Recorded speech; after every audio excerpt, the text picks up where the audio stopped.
Охрид од денеска почнува да се полни со туристи. За новогодишните празнувања најчести се гостите од соседството.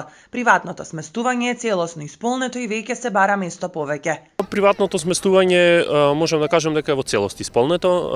Гостите повторно доаѓаат од соседните држави, најчесто тука се србите најбројни, има доста од Бугарија, има доста од Албанија, секако и од околните држави. Кога е Охрид поатрактивен, за Нова година или за Божик?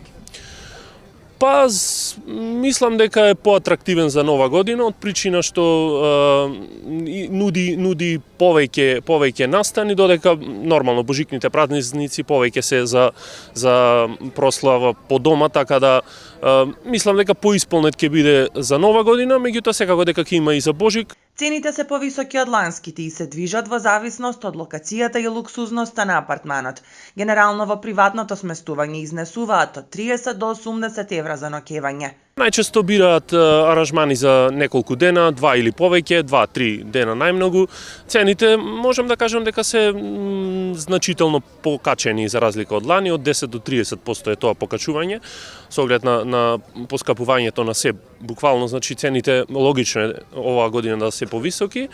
Тоа значи дека едно сместување за двајца би изгледало од 30 евра па нагоре, зависно од тоа во каков апартман се сместени и што бараат нормално. Повеќето ресторани нудат новогодишна карта или мени, но има и такви што работат и ала карт. Прославата на најлудата ноќ во годината чини од 1600 до 3000 денари, но туристички Охрид нуди и забава на градскиот плоштад, на која од 20 часот утре вечер ќе настапат неколку македонски пејачи и познати диџеи.